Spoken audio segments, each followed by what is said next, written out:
मैं हमेशा कहता हूं कि सरकार की भूमिका नीति निर्माता की होनी चाहिए। सड़क, बिजली, पानी को से लेकर के रोटी, कपड़ा, मकान तक में सरकार की दखल होनी चाहिए, बिल्कुल होनी चाहिए।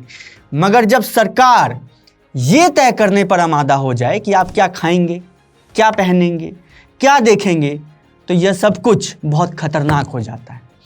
इस स्थिति में सरकार को सिर्फ आपका वोट नहीं चाहिए, बल्कि वो आपकी प्राइवेसी भी लेना चाहती है। जिस देश में नागरिकों का पर्सनल डेटा कौड़ियों के भाव बिकती हो, उस देश में सरकार का निगरानी का आदेश बहुत भयावह हो चुका है, अगर वो है तो। जो दावा भारतीय सरकार कर रही है कि वह सब कुछ साफ नियत के तहत कर रही है और निगरानी नहीं की जाएगी, वही दावा कभी इजरायली कंपनी एनएसओ ने भी अपने स्पाईवेयर पेगासस को लेकर भी किया था।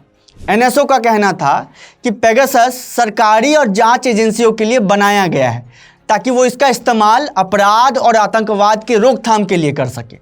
मगर हमने देखा कि कैसे वॉशिंगटन पोस्ट के पत्रकार जमाल की हत्या कथित रूप से सऊदी अरब के द्वारा किए जाने के बाद में ये खुलासा हुआ कि इस हत्या के कुछ दिन पहले जमाल के पत्नी के फ़ोन में चुपके से पेगासस इंस्टॉल कर दिया गया था। बताइए।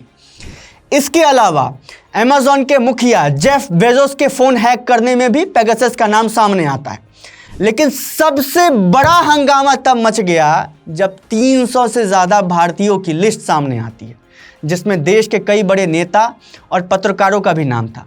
फ्रांस की संस्था फॉरबिडन स्टोरीज और एमनेस्टी इंटरनेशनल ने मिलकर ये खुलासा किया था कि इन सभी लोगों की जासूसी पेगासस सॉफ्टवेयर के माध्यम से की गई थी। लेकिन एनएसओ का तो कहना था कि आतंकवाद रोकने के लिए इसे बनाया गया है। यही दरअसल सारा खेल समझने की ज़रूरत है कि जब सरकार आपसे कहे कि वह आपके घर के अंदर इसलिए दाखिल होना चाहती है क्योंकि वह चोरी से घर को बचाना चाहती है, तो सबसे पहले ये पूछिए कि आप चोरी से बचाना चाहते हैं या खुद चोरी करना चाहते हैं। चोरी से अगर बचाना ही है तो घर के बाहर खड़े रहकर भी की जा सकती है। फिर ये फरमान क्यों कि घर के अंदर ही घुसना है।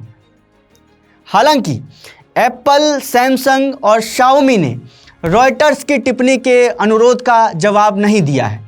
देखना यह है कि एप्पल इन सरकारी आदेशों का पालन करता है या नहीं, क्योंकि इससे पहले भी देखा गया है कि एप्पल ऐसे स्पाईवेयर को लेकर अपने यूजर्स को आगाह कर चुका है।